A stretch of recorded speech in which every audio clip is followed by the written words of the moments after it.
So today what we're going to look at, we're going to continue our journey of exploring Bayes nets, and we're going to look at inference. Let's first take a quick look at a reminder of what Bayes nets were. So the whole idea why we were looking at Bayes nets is that we want to do probabilistic reasoning, but if we work with full joint distributions, it tends to be expensive. They're huge tables if we have even just, let's say, 100 random variables.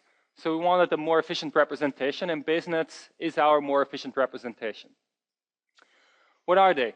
A Bayes net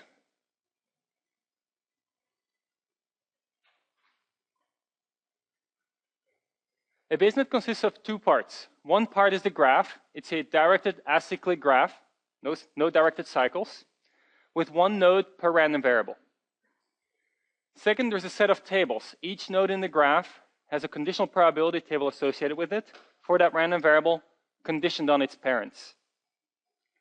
Together, they encode a joint distribution, and the way you compute entries in the joint distribution is by simply multiplying all conditional probability tables together for whatever entry you want to compute the probability for. So the probability for x1 through xn is just a product of all conditionals where we instantiate x1 to xn and grab those corresponding entries from the table. As an example, here's the alarm network. We have 5 random variables. For example, the alarm variable has 2 parents, burglary and earthquake. If you want to compute a probability of the joint instantiation of plus b minus e plus a minus j plus m, we multiply together all corresponding entries. So we have 5 random variables, we'll have 5 entries to pick. They come from each of these tables, contributes 1 entry, multiply them together, we get the full joint probability for this instantiation.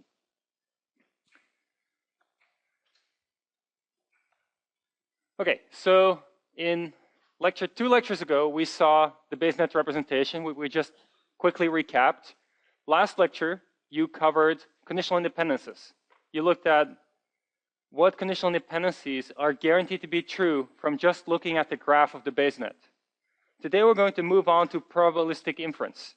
We're going to first look at inference by enumeration, which is the naive approach which we want to avoid going forward. Then look at the main topic for today, variable elimination, which is a more efficient way usually to answer probabilistic inference queries. Then we'll actually realize that in general, inference is NP complete, meaning that in the worst case, it's going to be still expensive, even with variable elimination, to do inference. And next lecture then, we'll look at an approximate way of doing inference for those cases where we are really in the worst case, so to say, and things are still expensive, and approximately compute answers to probabilistic inference queries. All right, what's inference? It's usually involving some representation of a distribution that you start out with, but then the query is about a reformatting of that distribution in a format that you don't have readily available when you start out. So an example could be you're given a Bayes net and you're asked for the posterior probability of some query variables given some evidence variables that have been observed. Another example could be you observe some evidence variables, you now want to know what's the most likely instantiation of some query variables. It'll turn out that the math for both of these is quite related, and they also answer a fairly similar query. The first one you get a distribution out, the second one you just get out which is the most likely instantiation of the query variables given the evidence variables. This lecture will focus on this one over here. But once we look at HMMs, we'll also look at this query, and often it's good to think about, if you look at today's lecture, think about, well, what if the query had been the one at the bottom? Could I rederive some of the things we did for the query at the top and make it work for the query at the bottom? So first, the naive approach, inference by enumeration. You get a Bayes net, you're given some query. If that's a conditional probability, that means there is a numerator and a denominator. Each of these is a marginal probability. So effectively, you're computing the ratio of 2 marginal probabilities. How do you compute a marginal probability? Well, you just look at all the atomic probabilities that you need and combine them together. So here's an example. Let's say you're interested in the conditional for plus b given plus j and plus m. All right. that's a ratio of two marginal probabilities, 1 over 3 variables, 1 over 2 variables. Then you single those out. For the first one, how do we compute it? Well, we don't have those readily available in the BaseNet. What we do know is that we can compute the joint distribution from the BaseNet. So what we can do is we can look at this expression here, which is we pick all the entries in the joint distribution that are consistent with plus b plus j plus m. This one here is the probability for plus b plus j plus m, comma, plus a, comma, plus e. The next one is a similar probability, but still plus b plus j plus m, and now minus a plus e. What we see here is we have 4 terms. Why do we have 4 terms? There are 2 variables that don't appear in the query. A and e don't appear in the query. These 2 variables can take on each 2 values, so there will be a combined 2 to the 2 combinations of them that we have to sum over to get the marginal probability for just the 3 variables we care about. In general, what will happen is if you have a number of hidden variables, h, and they're all binary, the number of terms you'll end up with is 2 to the h, because the summation you make is over all entries in the joint distribution consistent with your query variables. And so the ones that are hidden are the ones that are not instantiated, and you'll need to sum over all possible instantiations. If your BaseNet grows, let's say it's the car insurance BaseNet, you have many random variables. Now, even if your query only involves, let's say, 3 random variables, in this case, there's about 25 random variables. So if your query involves 3 random variables, that means you have 22 left that are hidden variables. So you'd have a summation over 2 to the 22 terms, which would be quite a lot. This is still a small BaseNet. So see, the issue here is that the variables that don't appear in the query are very costly because we have to enumerate over all instantiations of them. So why is it slow? Effectively, what's happening is you start with this very compact representation of your probability distribution, this graph, and then conditional probability tables for each variable given its parents. And then the first thing you do is you blow it up and effectively build the full joint table, or most of the entries of the full joint table. And once you've done that, you sum these entries together to get your answer. So you kind of expand and then squeeze to get your answer. What we're going to look at pictorially is something like this. Rather than fully expanding and then squeezing it to our answer, we'll expand just a little bit. Maybe account for just a few of the hidden variables, do a smaller expansion, squeeze those hidden variables out by summing over them, and then repeat that process while never fully expanding to the original size that we would have if we were to build the full joint table. So the game we're going to play is effectively consider one hidden variable at a time, expand for that one hidden variable, and then squeeze it out, and repeat this. While doing so, you would hopefully never end up building a really large table. This is called variable elimination. As we'll see at the very end of this lecture, while in general this makes things faster, there are BaseNets where variable elimination will still be slow, but often it's fast. So first we'll need a little bit of new notation. We'll call the new things we're going to look at factors. So let's look at a factor zoo, because there's really a wide variety of factors.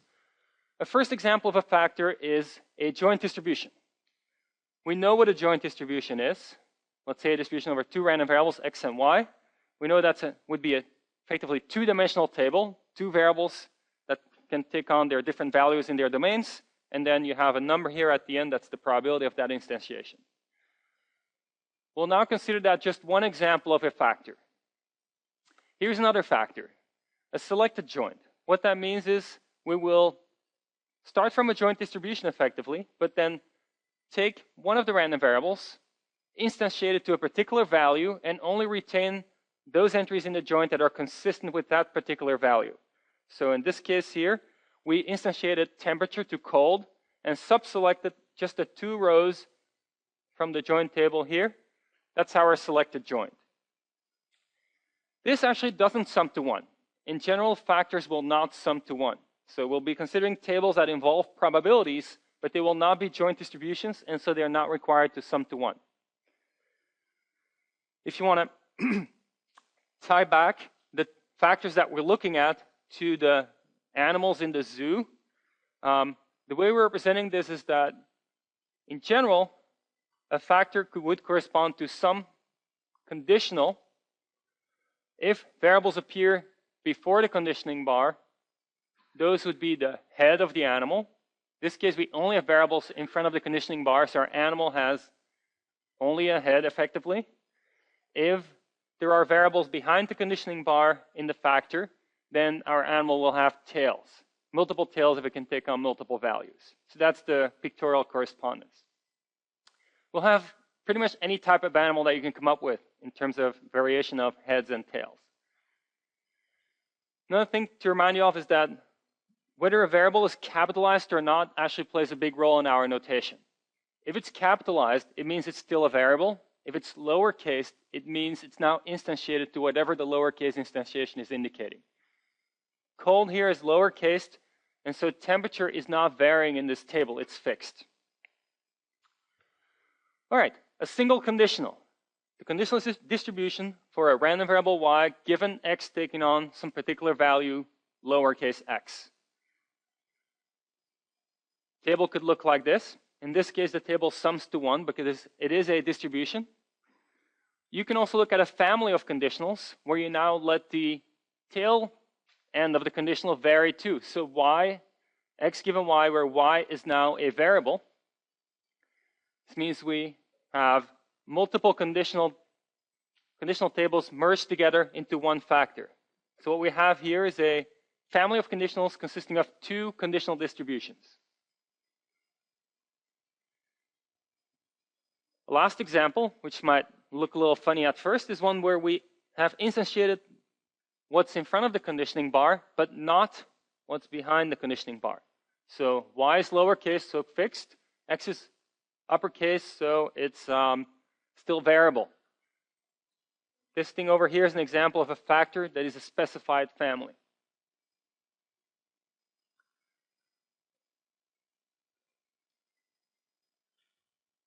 All right, so in summary, in general, we will have factors, and they will look of this format over here.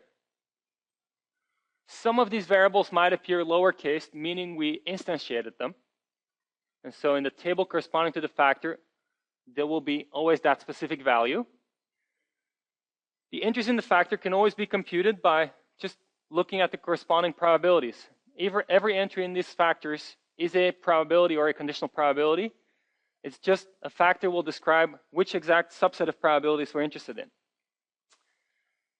Whenever we instantiate them, an interesting aspect of that is the more lowercase variables, effectively the smaller your factor. It's the number of uppercase variables that determines the size of your factor.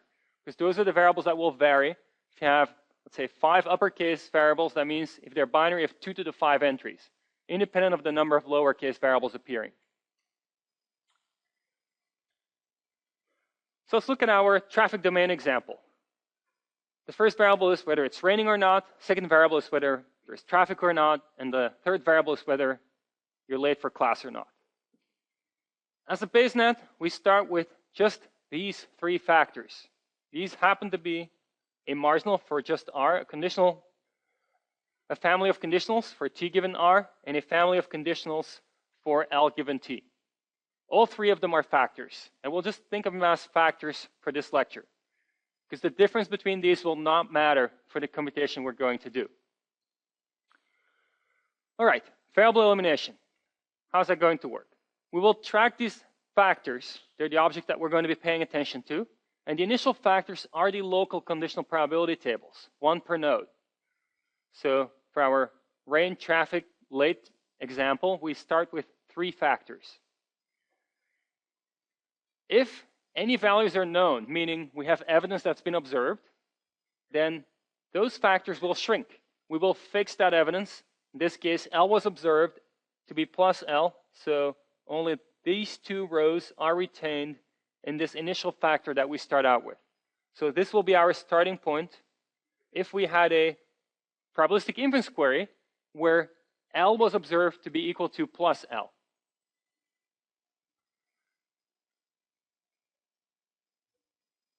The The first operation we need to consider is joining. And I just want to preface this with, we'll go through variable elimination effectively twice. The first time we pass through, we will do it very mechanically. So you'll see a sequence of operations that you should understand that sequence of operations is possible to execute. But we won't prove that it computes the right thing. You might get some intuition. It might make sense that it does the right thing, but we won't necessarily show it. And then we'll go through it again, where we show the equations that correspond to what we're doing when we're doing this mechanical set of operations. So we have two operations. One is joining, and one is eliminating. So what's joining? It's a lot like a database join. You will start, let's say, with two factors, and build a new factor that's the union of the variables involved in the original factors. So let's look at an example. We have two factors, r and t given r. To join those two factors, we end up with a new factor over r and t. Question, Piers?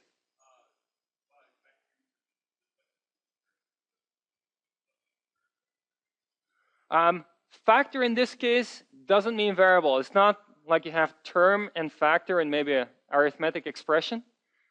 Factor here really means what we looked at, the whole factor zoo. So any of the things we looked at over here, these were two examples of factors where the whole table is the factor. Here is another example, two examples of factors where again the whole table every time is the factor.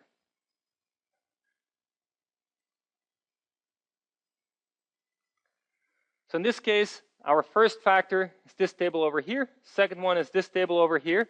And we do a join of these two factors. In general, whenever we do a join, what will happen is we will pick a variable over which we join. We'll pick all the factors that involve that variable and join them together. In this case, we're joining over r. There are two factors that involve r. So we grab those two factors and join them. What does it mean to join? It means that you compute the entry-wise products of corresponding entries. So the joint will have all possible instantiations of r and t. And to compute any of these entries, let's do the first one, plus r plus t. We look at the corresponding entries in the original factor. So we have plus r plus t over here. And here we just have r, so the corresponding entry is here plus r. And we get 0.1 times 0.8, which is equal to 0.08. And that's how we compute each of these entries. Multiply together the corresponding entries in the original factors. You can now think of it as having modified the base net. So one way to think of it is that instead of joining everything together as we would do in inference by enumeration, we now are locally doing computations in the base net, and now we have a super variable that combines r and t together in one variable. Okay, we can repeat this process. So after we join on r, we could join again. So we join on r. We retain the third factor here. These ones are now gone. Because we joined on them, we don't have to retain them. We're left with these two factors here. We have still a representation of our original joint distribution, now in a different way, with two factors. One of them is new, just computed. We can now join on, let's say, t. If we want to, join on t. There are two factors involving t. The new table we will generate will be over three variables, because we look at this factor here, r and t, l and t. So combined, we have three variables, r, t, and l. So our new table has three variables, r, t, and l, and will look like this. Again, the way we compute these entries is for each entry, let's look at this one here, plus r plus t plus l. We consider the corresponding entries in the original factors. Plus r plus t plus l, corresponding entries plus r plus t here, and plus t plus l over here. So this comes from 0.08 times 0.3, which gives us 0.024. Pick another example here. This one, minus r plus t minus l. We have here just l and t plus t minus l. That's this one here. Up here, r and t, that's minus r and plus t. That's this one here. So we have 0.09 times 0.7, which is 0.063. So very mechanical. You just pick a variable, grab all the factors that you currently have that variable participating in it, and then build a table that includes all variables from the original factors, and entries are found by just multiplying together corresponding entries in the original factors. Now we have effectively built a full joint actually by repeatedly joining over R and then T. Next thing we can do is eliminate. So this is called marginalization. You get rid of some variables in your distribution over more variables than you want in your answer. It's a projection. The tables will become smaller. So here's an example. Let's say we want to marginalize out R to just end up with a distribution over T. Well, we know how to do that. What that means is we now have a table with just T. There will be an entry for plus T, negative T. And to compute each entry, you sum together now all corresponding entries in the original table. So we'd end up with a table for just T. T could be plus T, negative T. The probability for that each entry would come from summing together the corresponding entries. So plus T is here and here. So over here we would get 0.08 plus 0.09. Negative T is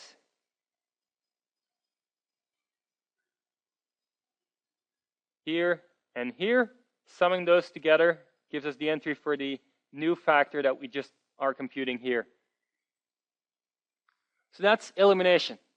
We get rid of a variable by effectively summing out over that variable for each entry we compute.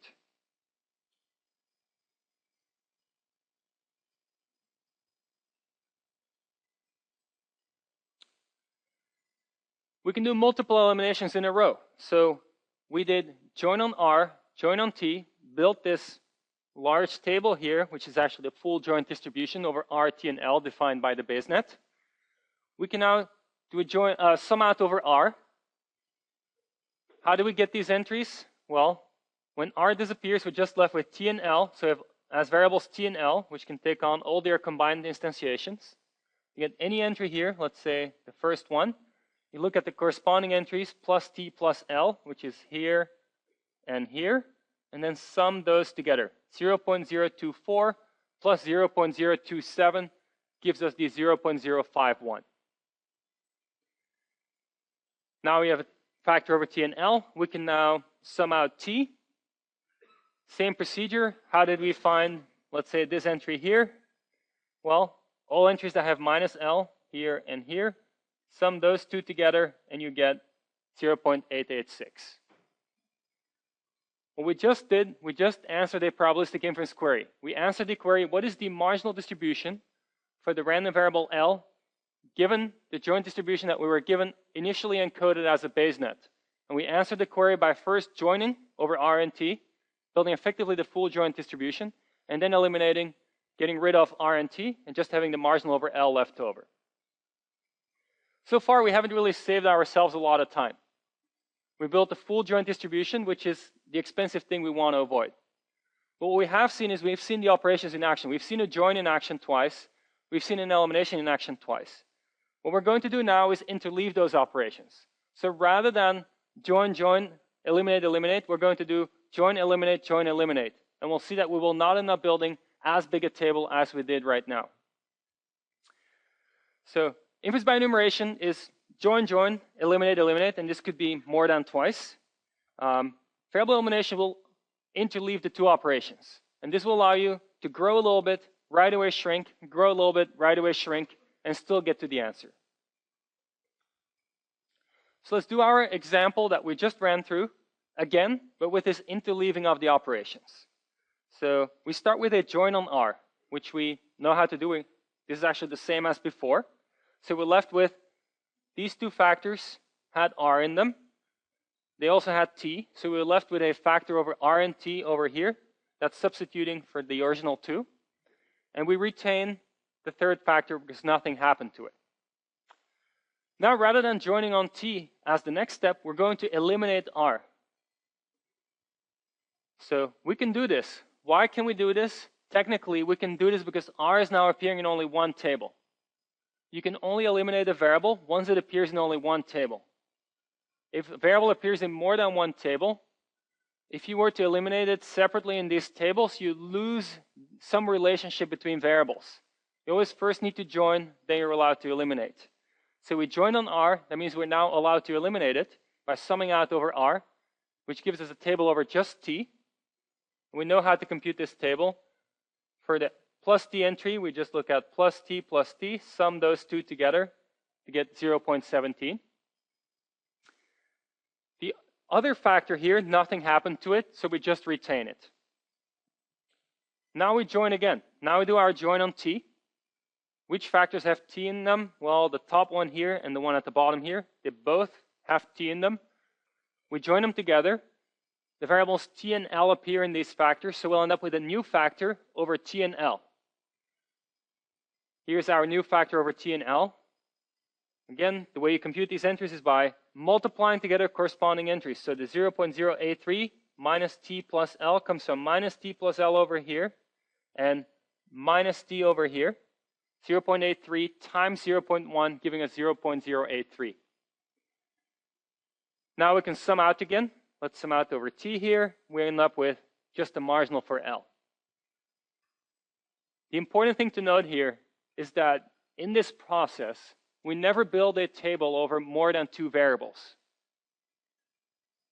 In the previous process, where we joined twice and then eliminated twice, we end up building a table over three variables, which is a much bigger table, 2 to the 3 entries, as opposed to now the maximum was 2 to the 2. Question over there.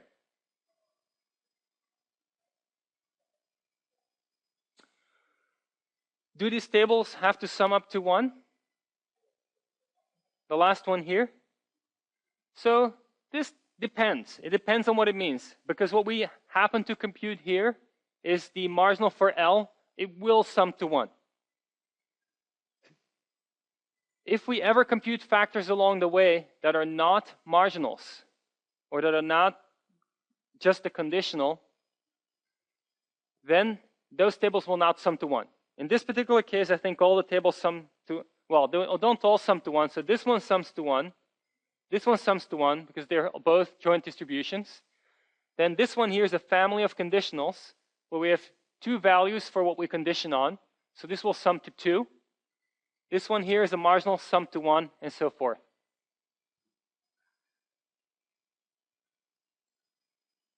Where are you pointing at? Which entry? This one here? We have minus L, which comes from this one here plus this one. I see what you're saying. It's not summing to 1 right now. It's supposed to sum. I see. I understand your question better now. Okay. There is an arithmetic error in the slides, which you caught. Correct. So somewhere in there, one of these multiplications wasn't done right. Which one? The addition at the end. So it's the very last one. We have 0.747 plus 0.119, which should give us 0.866. Thank you for pointing that out. It's kind of ugly.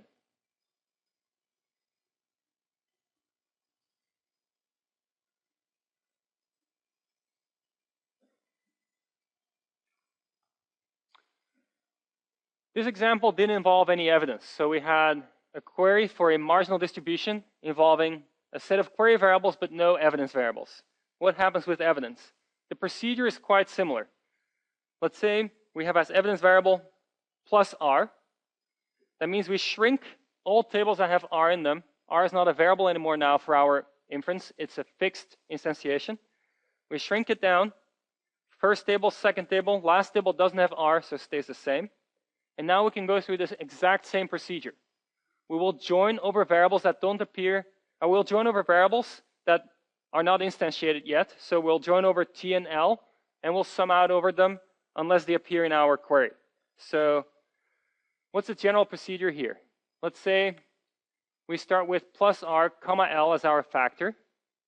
Sorry, let's say we started with this thing over here. We went through the same procedure we just did. We joined on R. Then there's no summing over R because R is already fixed. Then next we join over T. Then we could sum over T, and we're left with just L and plus R, because R we could never sum out. So the exact same procedure will leave us with a factor that looks like this. The evidence variables will be retained in our factors very explicitly. If we now want to answer the typical query that we might get, the conditional of L given plus R, all we need to do is to normalize. So we normalize this, computing the sum of these two, which is 0.1, divide each entry by the sum, and we get our answer to our probabilistic inference query.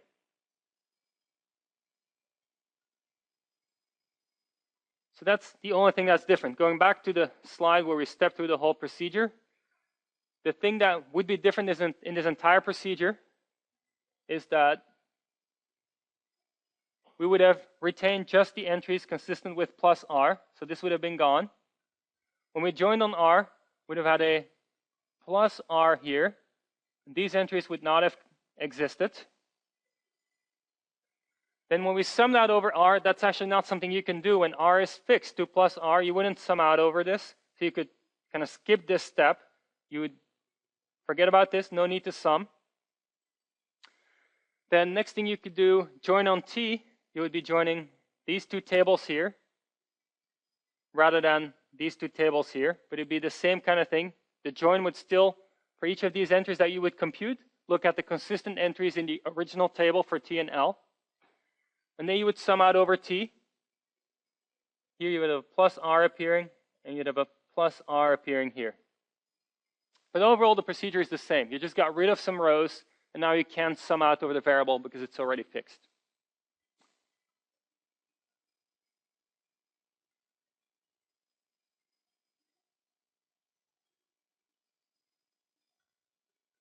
So what does it look like in general? The overall algorithm, if you were to code this up, what's the procedure? You would get a basenet and a query. The query will denote like this. And there's a meaning to the letters we use for the variables here in some sense.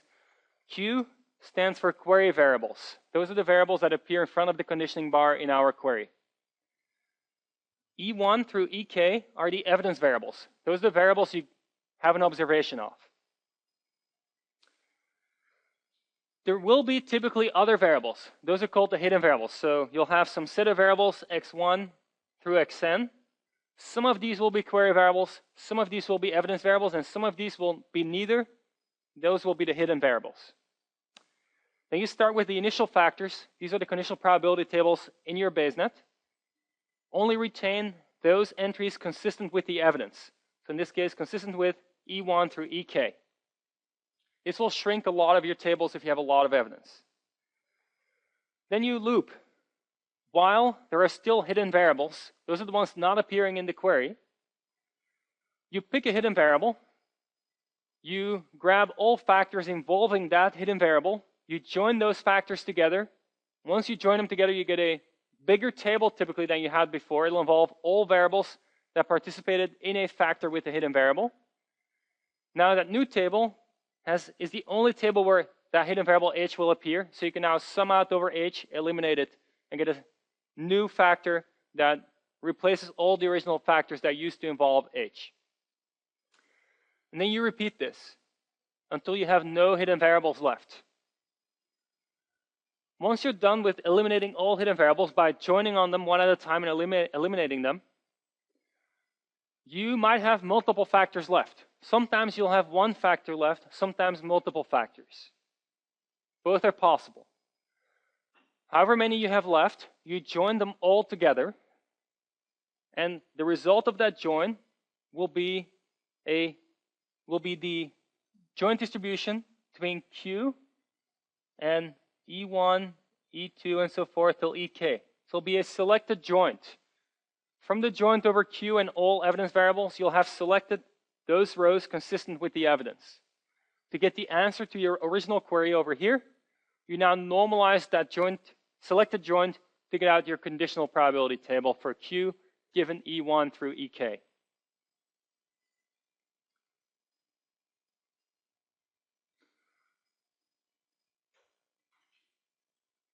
Let's take a break here, and after the break, let's work through some more examples and see if why exactly this is guaranteed to work.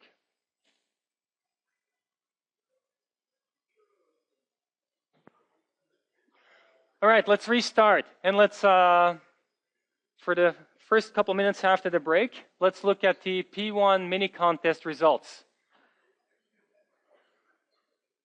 So you might remember project 1, you implemented various search algorithms. And the very last part was an extra credit part, and it was a little contest there. The goal was for you to code up an algorithm that finds the shortest possible path to eat all the food pellets in this pretty large maze here. And so we rounded up all the contestants, and now we're going to step through the top contestants for this P1 mini contest. For 9th place, there was a 5-way tie. In the 5-way tie, we have Parker Mosman and Nikolai Bolam, Kevin T and Tony Wu, Crystal Lee and Elizabeth Lin, Joy Zhang and Mark Miyashita, Kelvin Cho and Logan Short. Congratulations.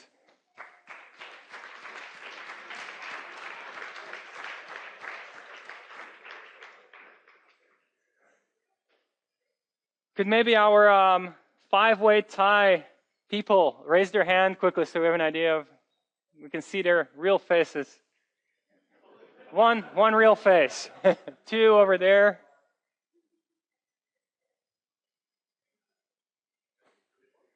Places 4 through 8. 8th place, Anting Shen and Kimberly White. Place 7, Benjamin Liu and Martin Meng. 4th place, 3-way tie, Megumi Ishioka, Michael Huston, Matthew Miller, and James Jha. Congratulations.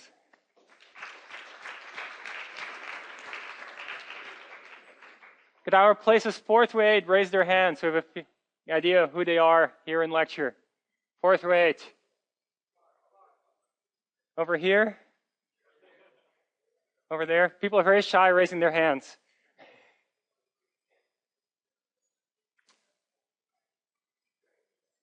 All right, top 3. Top 3, that's where you win a medal. 3rd place is bronze medal, right? 3rd place, it's actually a 2nd place tie, where we broke ties by the amount of computation that was needed to compute the solution. So 2nd place tie, Parker Xu and Kayin Poon with 278.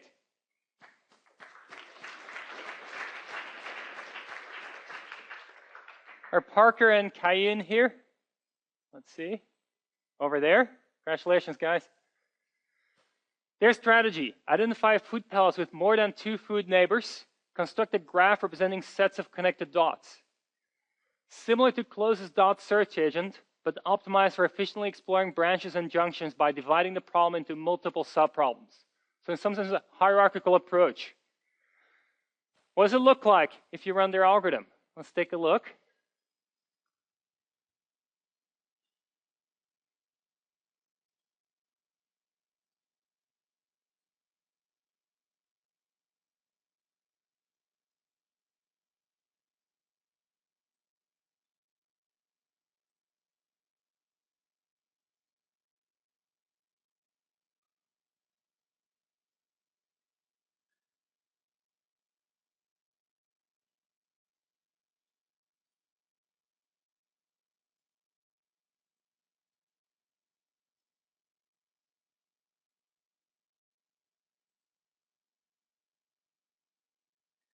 Nice.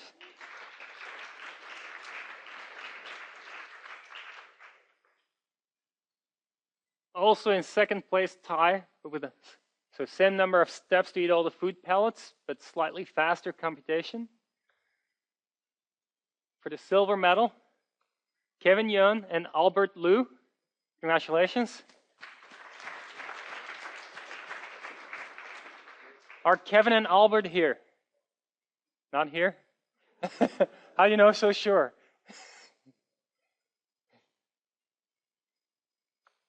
Strategy: use depth-first search to find the longest path from start that doesn't repeat nodes, save info about branches and pathing.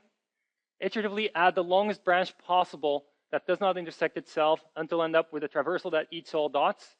Use BFS to find the quickest way back to where the branch started. Let's look at what that plays out like.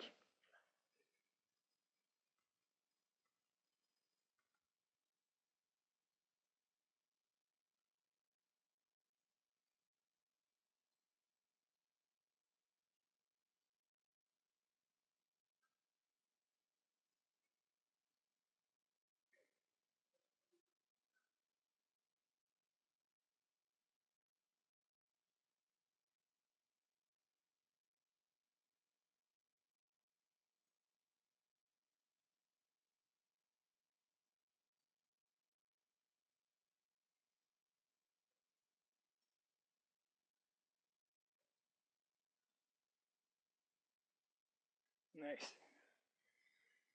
First place.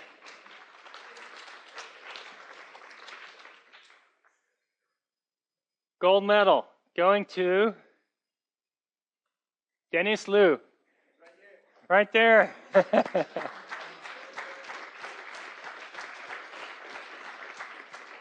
Congratulations, Dennis. This is also the best score we've ever had so far, so nobody's ever done better than 276. This is great. Strategy: create a graph where vertices were the forks and edges were the paths between the forks. Condense open space to a single vertex with self-loops. Use A* search with the goal of visiting each edge and a heuristic involving the number of connected components. All right, 276, most efficient way to clear the maze that we're aware of.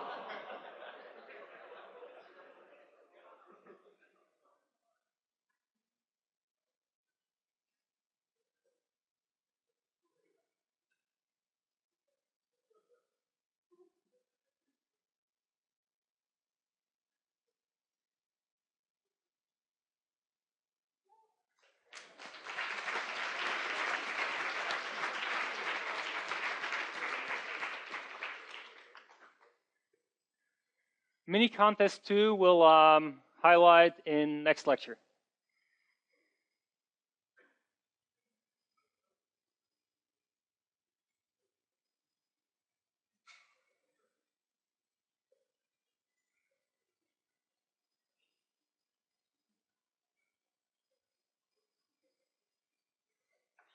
Okay, variable elimination. So what we're looking at was a way to compute answers to probabilistic inference queries more efficiently than by naively constructing the full joint from the basenet and then answering queries starting from there. We saw that we ended up with a maximal table over just 2 variables rather than 3 this way. That was just a small example with 3 variables. Wasn't as much room for improvement. In general, you hope you end up with relatively small tables along the way. If that's true, then you have an efficient approach to answering that probabilistic inference query. So let's look at our example for earthquake, alarm, Mary, John, and burglary, and see what it looks like to run variable elimination, but we're not going to write out the full tables here. We're going to look at it symbolically, see what's effectively happening without looking at all the details.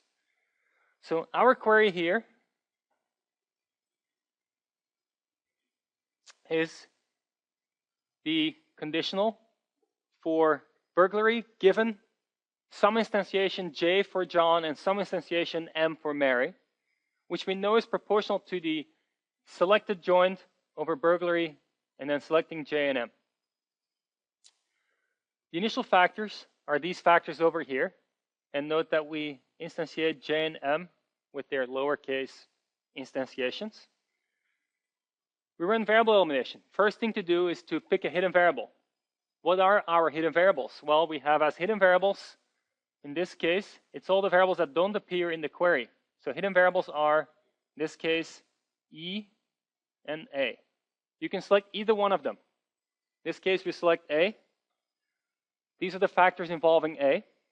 We join those factors together. This will build a new factor. That new factor will involve A, B, E, and the instantiation of J and M. So this is our new factor. It'll have this meaning. In general, if you're curious what the meaning is going to be, anything that appears in front of the conditioning bar ever, A, J, and M, will be in front of it. And anything that never appears in front of it will remain in the back. So B and E are always in the back in the initial factor, so they will also be in the back over here. So that's our new factor. That's the meaning of our new factor. It's a conditional with some selected instantiation of the variables up front.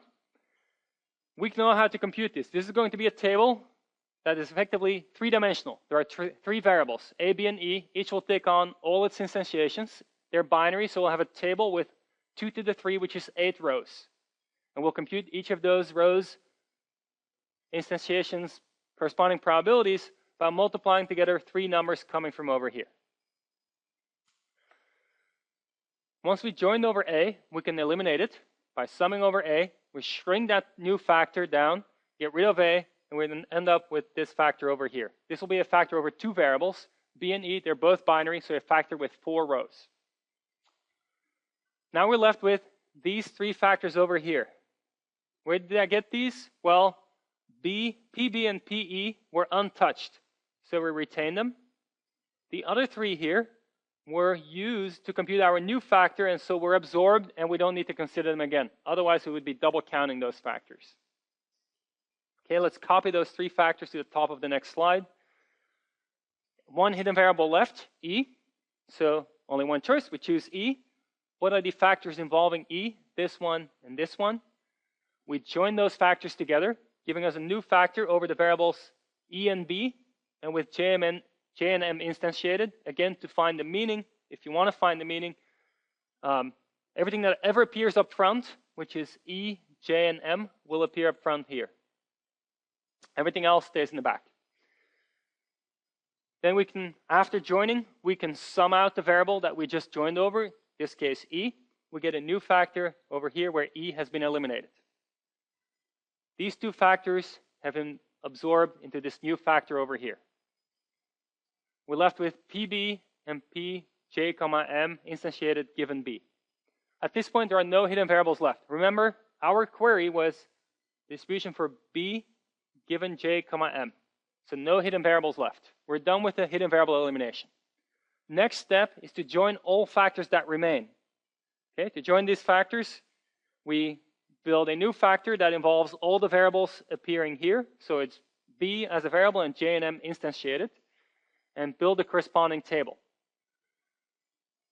Again, everything that's ever appeared up front, B, J, and M, will be up front here, and we're left with this factor over here, which is a selected joint. It's the joint over J, M, and B, where J and M have been instantiated. This factor will have 2 rows, because the only real variable left is B. It can take on plus B, negative B. At this point, we don't have the exact answer yet to our query. This is what we wanted to answer, conditional of B given J and M. But we know how to get there.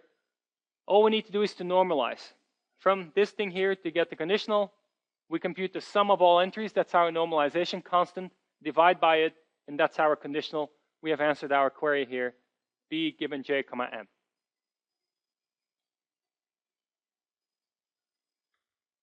We can redo this example, but now in equations. And this will be a kind of, not a real proof, but think of it as a proof by example, so to say, that variable elimination is really computing the thing that we're claiming it's computing.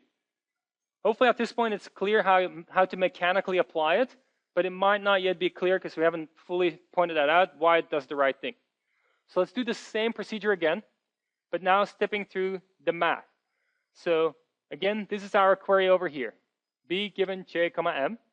We know that's proportional to the selected joint for B with J, M. These are the conditional probability tables appearing in our BaseNet with the evidence variables instantiated. So we start out doing some math. Conditional for B given J and M is proportional to this selected joint here.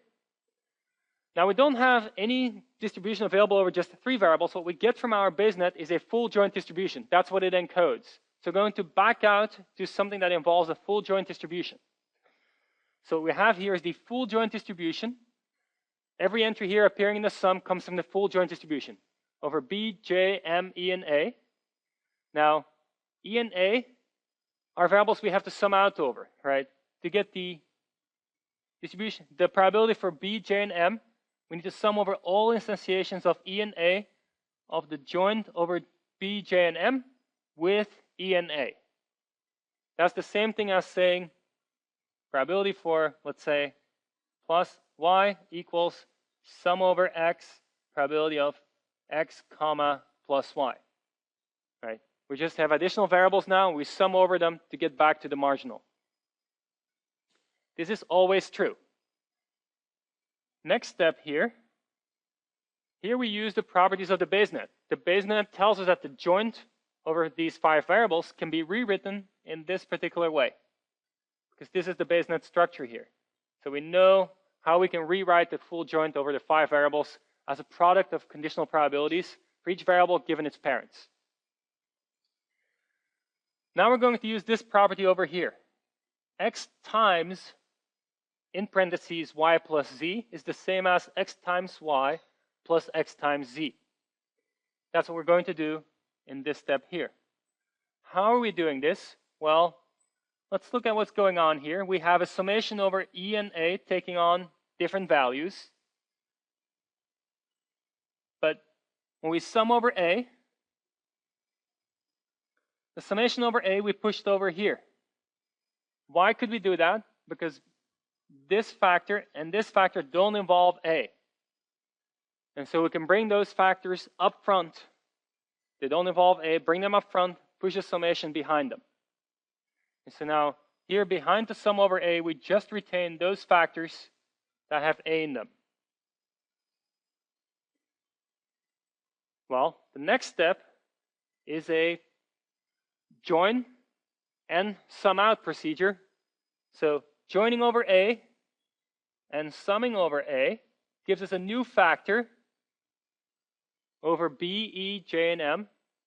This step here is the join on A and then sum out over A.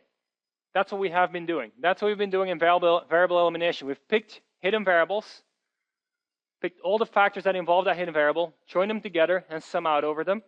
What we're seeing here, the reason we can do that is if we pick a variable, in this original expression here, we can take all factors that involve that variable, push them to the back of the expression, push the summation over the hidden variable towards the back, just in front of all those factors involving that variable, and then a join and sum corresponds to this operation over here mathematically, and we get a new factor. So this is why the join and sum is okay, why we're doing the right thing when we go through this procedure. Next thing, we look at the variable E.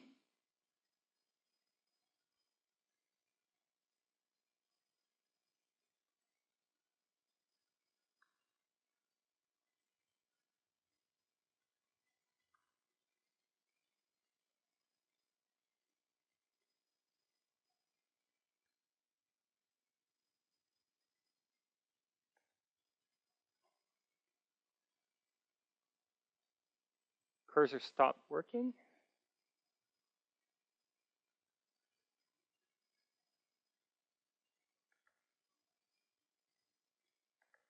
Next, we'll look at the variable E. So we look at all the factors involving E, these two.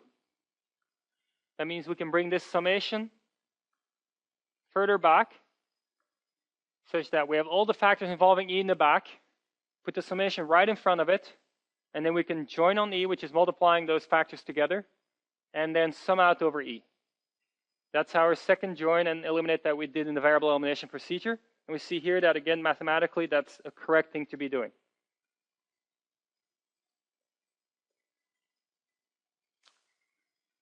Then we're left with these two factors here, PB and a factor over B, J, and M.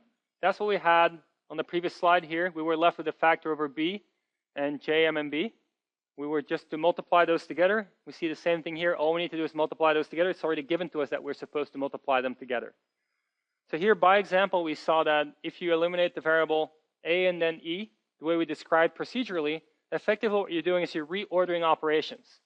The original expression involves full joint instantiations. You reorder the summation by moving it as far back as possible in the expressions, and that's effectively what variable elimination is doing for you, reordering summations and products, which can lead to a more efficient computation. For example, look at the bottom here. Just a simple example. On the right, you have 2 products, 3 sums. On the left, you compute the same thing with, in this case,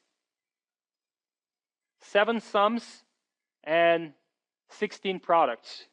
So by using this property, the way, the distributive property between multiplication and addition, you can save a lot of computation if you do it right. Here's another example. So here we have a new BaseNet.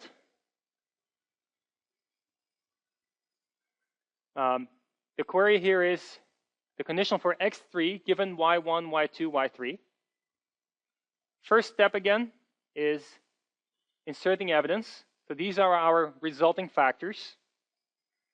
Then we pick a hidden variable. What are the hidden variables here? x1, x2, and z. We have 3 hidden variables. Pick one of them. Let's say we pick x1 first. What's the result? All factors involving x1, let's see, x1 is over here, and x1 is over here, will be joined together, and then x1 will be summed out over. So we'll get a new factor involving, in this case, y1 and z that we obtain by multiplying together all factors containing x1 and summing out over x1. So I'm not writing out the full tables here, but this is procedurally what we know is going to happen. We're left with these factors over here. Then we pick x2 as the next variable to eliminate. We look at all factors involving x2 over here and over here, 2 factors. They also involve the variable z and the instantiated variable y2. So our resulting new joint factor will involve all those variables. We sum out over x2 and get a new factor we call f2 over z and y2. Why am I writing this as just f2? We know that this procedure will work out. We don't have to keep track of what every factor means. You might as well just write my second factor f2 that I generated over variables z and y2 without having to worry about what exactly it means. You know it's one variable z and one instantiated variable y2. This is what we're left with. The last variable to eliminate is z. Which factors involve z? The first one here, the second one, the third one, and the fourth one. So we'll join 4 factors together. They involve as variables x3 and then instantiated variables y1 and y2 and z. You join together, sum out over z, get a new factor that involves y1, y2, and x3. We're left with just these 2 factors over here. At this point, no hidden variables left. Join all remaining factors together, giving us our final factor. We know that up to renormalization, this is going to be the factor that computes the answer to our query. We renormalize by computing the sum of all entries, divide all entries by that sum, you get your conditional probability table. That's the answer to the original query.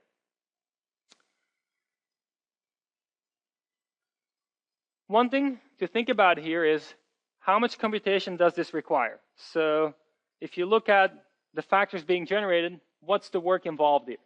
The work involved is to build all the entries in these new factors that you build. So the smaller the new factors you build, the better you're off. In this case, what's the largest factor we built up during this process? F1 was just over z, F2 was over z, and F3 was over x3. So we only ever built a new factor over one variable, which is great. You can also count it differently. You can say before I eliminated the variable, there would have been, in this case, z and x1 for the first one, z and x2 for the second one, and z and x3 for the last one. So we built a table over 2 variables to then eliminate one of them, be left with a table over 1 variable. That's the worst thing that happened. Could you do worse? You could potentially do worse. If you maybe had eliminated z first you might have ended up with a bigger table as an intermediate result. So even though the algorithm lets you choose which variable to eliminate first, and from there on, which variable you pick first will often affect how expensive your computation is. And in that sense, it's nice to be able to go through the computation this way here, understand what's going to happen. Just understanding what's going to happen, what factors are going to be generated is pretty cheap. You don't have to build the tables to understand which size tables are going to be built. You can try out different orderings. And then for the ordering where you see that only small tables will get generated, you pick such an ordering and then run the actual variable elimination for a good ordering that you found. In fact, the search problem, right? You could search over different orderings and find ideally the optimal ordering of over variables that you then use to run your elimination. Okay, so a little quiz for you guys.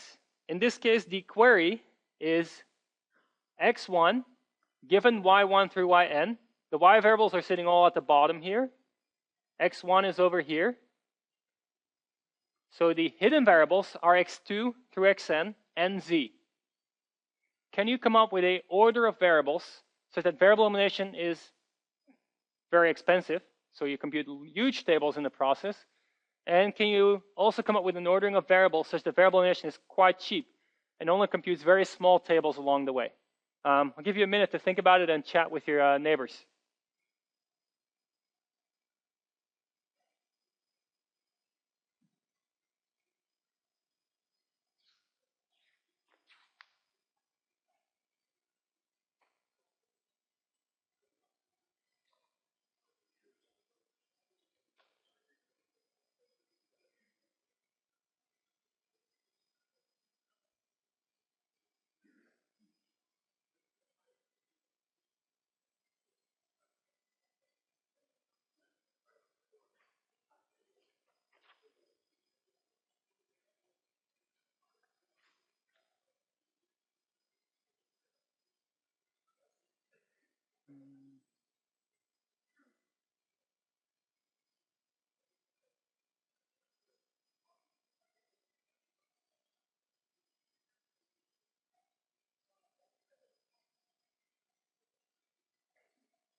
All right, any suggestions for a very expensive ordering?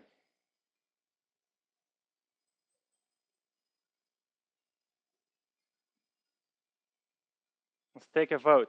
Who thinks to make it very expensive, starting with, let's say, x2 through xn and then z is a great way to get an expensive ordering? One partial hand. Who thinks starting with z would be a way to get an expensive ordering? A lot of hands. All right, why would it be expensive to start with z? Well, if you start with z, first thing that's going to happen is you're going to merge through a join all factors that involve z. Which are all factors that involve z? x1 given z, x2 given z, and so forth, all the way through xn given z. So if you join on z, you get a new factor that involves z and x1 through xn. So n plus 1 variables in one factor merge together, leading to a factor with, if they're binary, 2 to the n plus 1 entries. You get to sum out z, sure, then you go down to 2 to the n, still very large if n is large. So that's the worst case ordering for this particular case. How about a good ordering? Let's see, raise of hands. How about starting with x2, going through xn, and then z? Who think that's a good choice? Who thinks let's see, actually xn is the query variable. Who thinks a good choice is to go from x1 through xn minus 1 and then z? Couple of hands there. How about xn minus 1 through x1 and then z?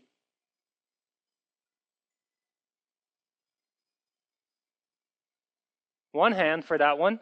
Okay, so what do we want to do here? We want to avoid effectively, what's the bad variable here? Z, right? So you want to postpone it as late as possible. Once you join on z, if there's any other variables left that are in a conditional probability table together with Z, you'll join them all together. So in this case, any ordering that keeps Z for last will be a cheap ordering. Well, you can start with x1, x2, and so forth through xn minus 1, and then do Z at the end. You can just as well start with any of the x1 through xn minus 1 variables, eliminate them all one at a time in whatever ordering you prefer. Anytime you eliminate one of those variables, you're effectively joining two factors, one with Z and the xi variable, and one with xi and yi. Xi, yi is very small because yi is instantiated. We'll only have 2 rows, and then there's the one factor with Z. So you always build a table over just 2 variables. You can keep repeating this as you go along. So the difference here is that you can end up with a table of size 2 to the n plus 1 as an intermediate result, or you can end up with a table of at most size 2 to the 2 as an intermediate result. This is very, very different. So you can see that it might be worthwhile to be clever about in which order you eliminate the variables. One thing I mentioned is maybe you could run a search, right? And maybe the search with the cost of an elimination would be the total number of entries that you generate in a table, and you'd minimize the sum of all sizes of tables that you generate along the way. You could run uniform cost search, a star search if you could think of a good heuristic and find a good ordering. You could also use, well, it turns out that this could be expensive. The search, we know search can be expensive, so you might not be able to run the search for a big base net.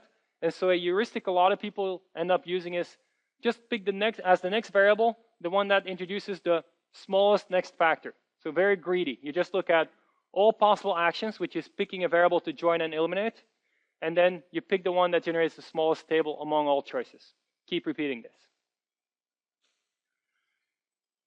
Now, one question you could ask yourself, if somebody gives you a base net and gives you a probabilistic inference query, does there exist a good variable elimination ordering? Or is it possible that no matter which ordering I pick, I might consider all orderings, and even the best ordering will generate a big table along the way, making variable elimination still expensive? We'll always want to use the best table, the best ordering possible, but is it possible that the best ordering is still bad? The answer is yes, it is possible that the best ordering is still bad. So let's take a look at how bad things can be. So the largest factor will determine your computation time and your space complexity. We saw on the previous slide, it can be quite different depending on the ordering. Is there always an ordering that's good? No. Here's an example showing you why there's not always an ordering that's good. So let's inspect this basenet here. What did I do? Came up with a very special basenet that effectively encodes a constraint satisfaction problem. x1, x2, x3 through x7 are the variables in the CSP, and here's the clause that we want to satisfy at the top. We want each of these expressions to be true. So we want x1 or x2 or not x3 to be true, and not x1 or x3 or not x4, and x2 or not x2 or x4, and so forth. It's probably a typo here too. So what's going on here? We are looking at a bunch of clauses. We want them all to be satisfied.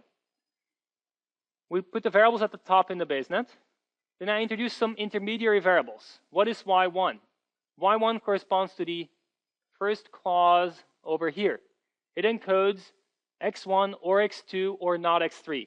You see the 3 parents of y1 are x1, x2, and x3. And happens to be a conditional probability table that is deterministic.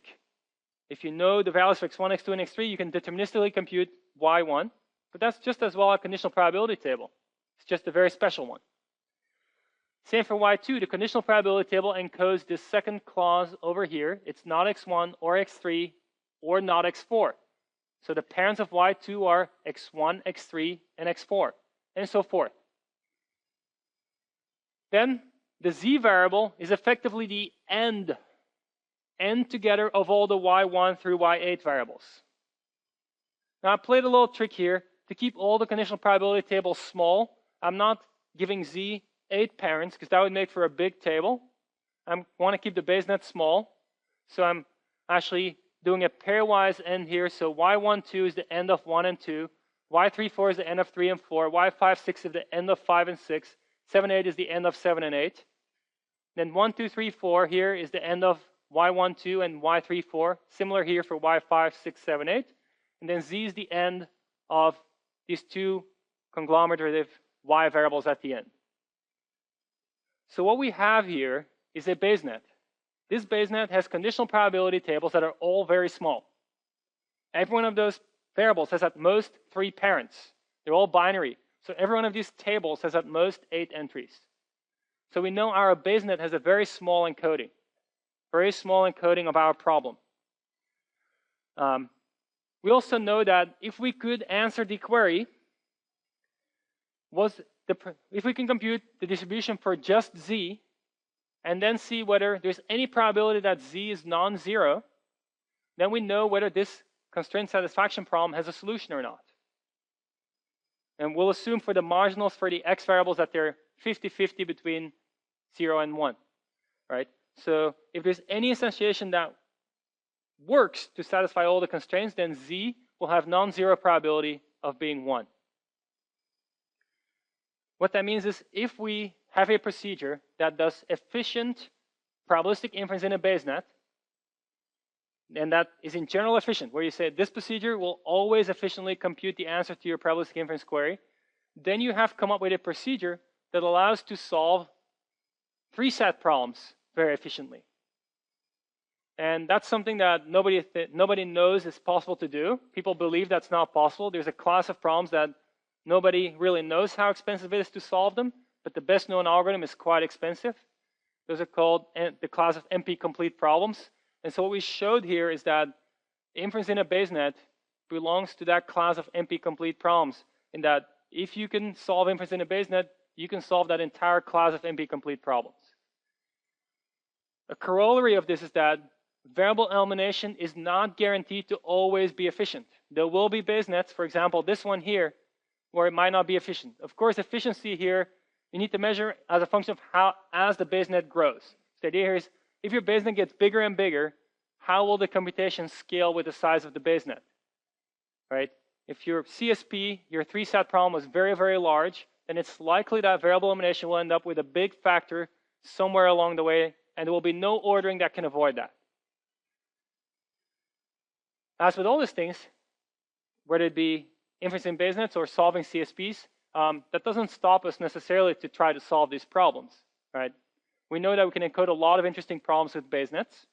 We know variable elimination actually in practice for many basenets there will be an efficient way of doing variable elimination. It's just that in the worst case, if somebody gave us a really bad basenet, we will not be able to answer probabilistic inference queries very efficiently. Okay, we can think back to something we saw when we looked at CSPs, which was this whole idea of looking at the structure of your CSP constraint graph, and based on that structure, maybe you could find more efficient solutions. In fact, we also looked at that during the midterm. In fact, you don't even have to run a tree-structured dedicated algorithm to benefit from the structure that you might have if your graph is tree-structured. You can do something similar for basenets. A polytree is a directed graph with no undirected cycles. So basenet can have cycles. Just cannot be the case that if you follow the direction of the arrows that you can go around in a cycle. A polytree cannot even have a cycle. Now, for polytrees, it turns out you can always find an ordering that's efficient. It's very related to what we did with CSPs. We have the tree-structured algorithm. You would grab one of the variables, hang up the constraint graph by that variable. That gives you a linearization of the variables in the graph. And then you do an upward, downward pass, or left-right pass through this linearization to get the answer to the CSP. Something similar can be done here. If you're in variable elimination, and you respect a linearization of the variables in the tree-structured basenet, you will be able to run variable elimination very efficiently and only generate very small factors along the way. Try it out for yourself. Draw a polytree structured basenet and see if you can come up with a variable elimination ordering that indeed generates factors along the way that are not large. And then you can start playing similar tricks as the tricks we thought of when we looked at CSPs. We said, well, if it's not exactly a tree, what if we instantiate some variables? We remove maybe 1 or 2 variables. If we were to remove those 2 variables, it becomes a tree. For CSPs, that meant we could at the top of the algorithm, search over instantiations of the variables we're going to eliminate. And then once we made it into a tree, we could very effectively search over the remaining variables. Same thing can be done here. If you have a basenet that's almost a polytree, you can search for the variables that make it not a polytree, and you can then eliminate those variables by grabbing them, removing them from the basenet. Removing them means effectively duplicating the basenet. You'll now have two copies of your basenet, one where that variable takes on the positive value, one where it takes on its negative value, but now they're fixed. And when they're fixed, that means a lot of influence traveling through them will be decoupled. And so your factors will now have this variable instantiated. You run inference in these two basenets that are effectively identical, except for the variable being positive and negative. You combine the answer to the two inference queries, run in those two basenets, and quite efficiently get the answer to the original query. Again, something to think about on your own. We don't work this out on any slides, but if you want to test whether you fully understood how variable elimination works, that's one way to test it for yourself. Can you figure out how to run this cut set conditioning procedure for variable elimination in basenets? Okay, where are we at? We looked at representation, we looked at independences, we looked at a lot of probabilistic inference, enumeration, variable elimination. Well, next time we're going to look at an approximate way of computing answers to probabilistic inference queries. That's it for today.